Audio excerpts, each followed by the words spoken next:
nanti dinilai, dipilih siapa yang kemudian akan masuk ke dalam majalah Parents Guide. Tetapi ini bukan menjadi cover beneran, cover di depan ya Bu ya. Kalau sampai sekarang aja saya belum jadi covernya. Tunggu giliran ya.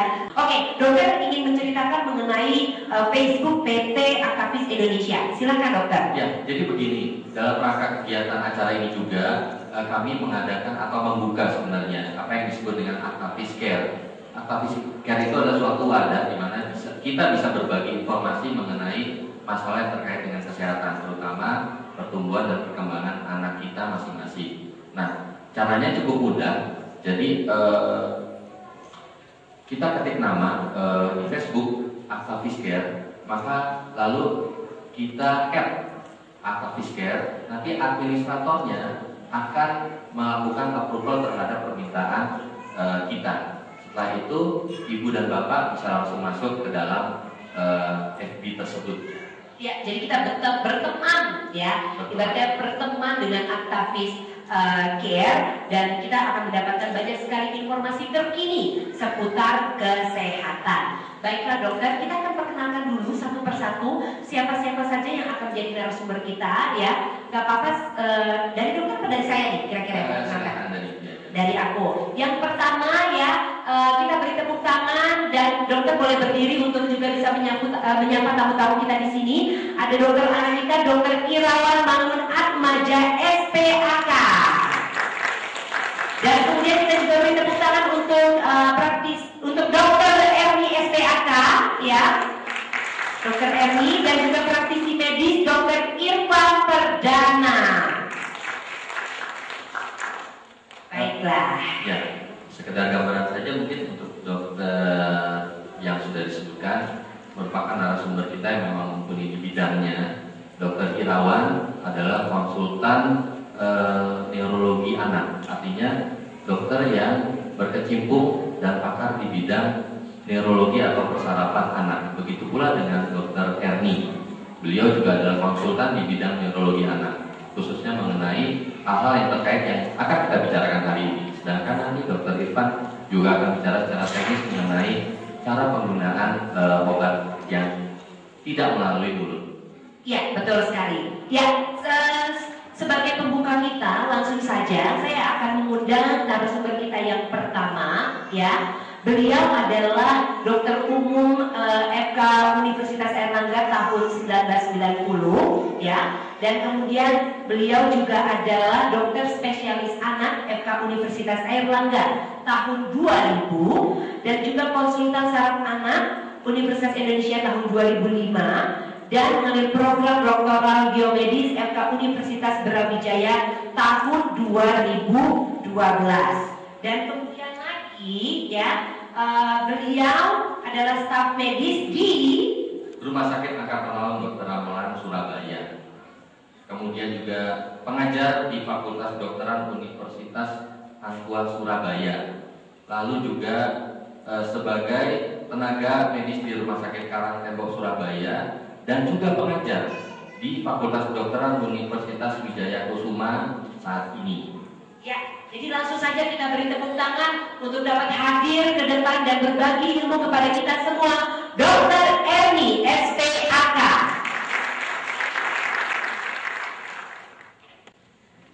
Saya berdiri aja ya, saya gak enak kalau ngomong sambil duduk. Silakan dokter. Ya. Terima kasih sebelumnya, selamat pagi Bapak-Bapak Ibu-Ibu sekalian. Jadi saya sangat berbahagia sekali pada pagi hari ini saya bisa bertemu dengan Bapak Ibu sekalian untuk kita saling sharing ilmu ya. Jadi bukan berarti kita menjadi yang lebih superior dari Bapak Ibu sekalian, tapi kita saling berbagi sebenarnya apa itu kejang demam. Mungkin kita akan bisa memberi banyak masukan atau tips-tips yang mungkin tadi dikatakan oleh Mbak Ivi bahwa menghadapi anak kejang itu luar biasa kan. Jadi ini adalah kisah nyata ya sebenarnya. Diklik di videonya ya. Jadi ada anak umur 1,5 tahun ya. Dia demam mulai pagi hari ini, dan siang itu anak ini mulai kejang. Sebenarnya kita sebagai orang tua, apa yang harus saya lakukan? Apakah saya diam dengan kebingungan saya? Atau saya harus berpikir apa pada saat itu? Ya, apakah anak saya nanti bisa mati kalau anak saya seperti ini? Atau nanti kelaknya apakah anak saya bisa cacat? Ya. Dan bagaimana sih sebenarnya kelanjutan daripada kisah anak saya ini? Ini adalah menjadi beban pikiran orang tua yang sangat besar, tidak terkira. Ya. Jadi kalau kita melihat anak yang seperti ini, tentunya satu hal yang menjadi pikiran kita adalah saya harus menghentikan kejam anak saya secepatnya. Dan ini kalau tidak dikerjakan akan menjadi masalah yang besar di kemudian hari. Jadi pada saat anak kita sedang sakit, ya, orang tua mempunyai pemikiran yang sangat beragam sekali. Satu, apakah anak saya nanti gedenya bisa jadi tentara ya dok ya?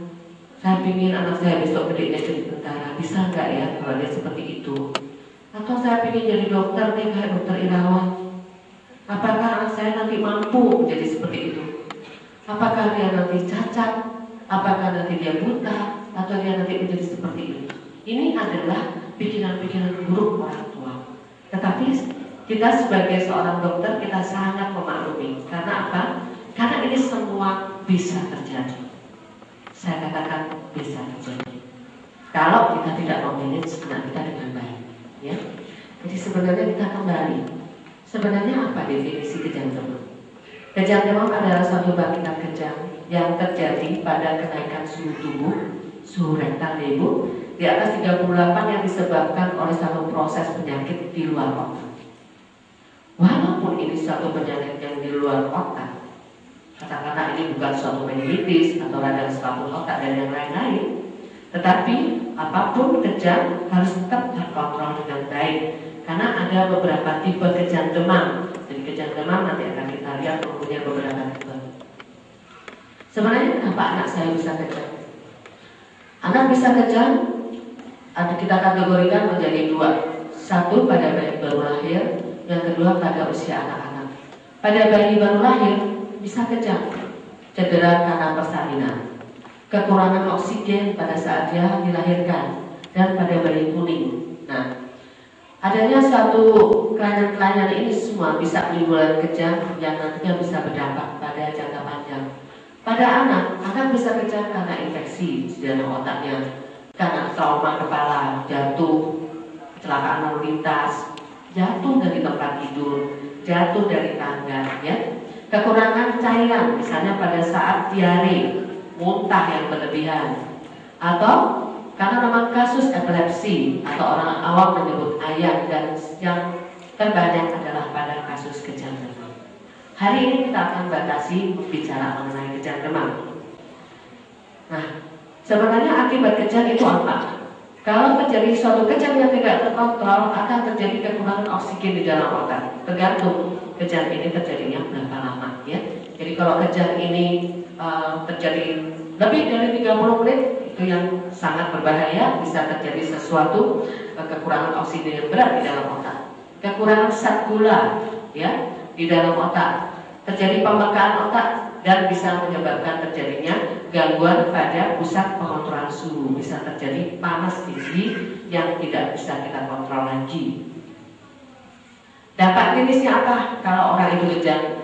Seperti tadi kita lihat pada gambar, bisa terjadi suatu kecacatan fisik, bisa cacat mental, gangguan perilaku, gangguan belajar. Jangan lupa, jadi sekarang banyak anak-anak yang mengalami gangguan belajar, gangguan perilaku. Salah satunya ini adalah dampak karena dampak kejang. Bisa terjadi epilepsi, bisa meninggal, tapi juga bisa tidak terjadi apa-apa.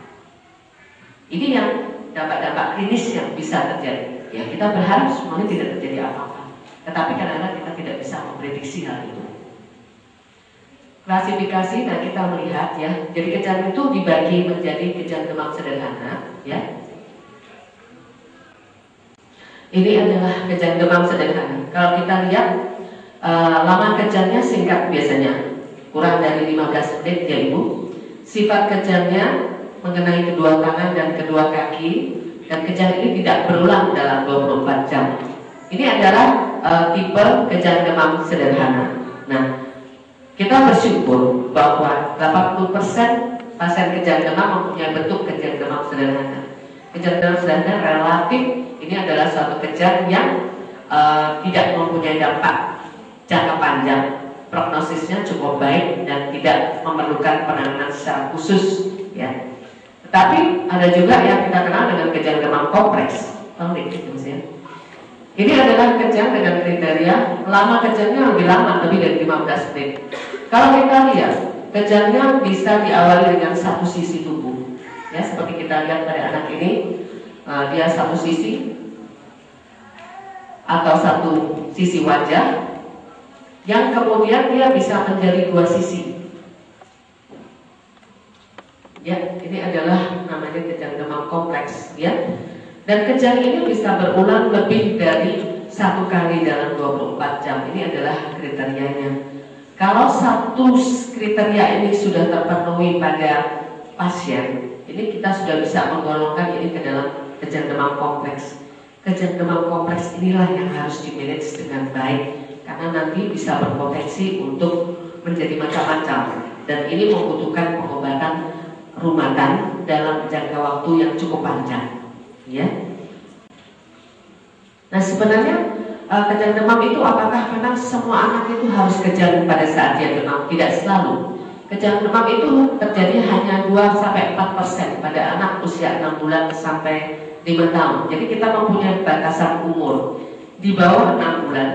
Walaupun anak ini panas dengan kejang, kita tidak boleh mengkategorikan ini kejang demam.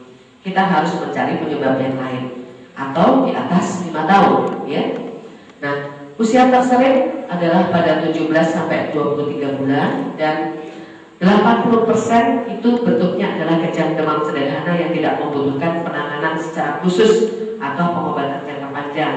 Jadi kadang-kadang masih kita sering mendapatkan mismanagement bahwa anak-anak dengan kejang demam sederhana sering sekali diberikan obat rumahan. Ini menurut kami tidak perlu, ya.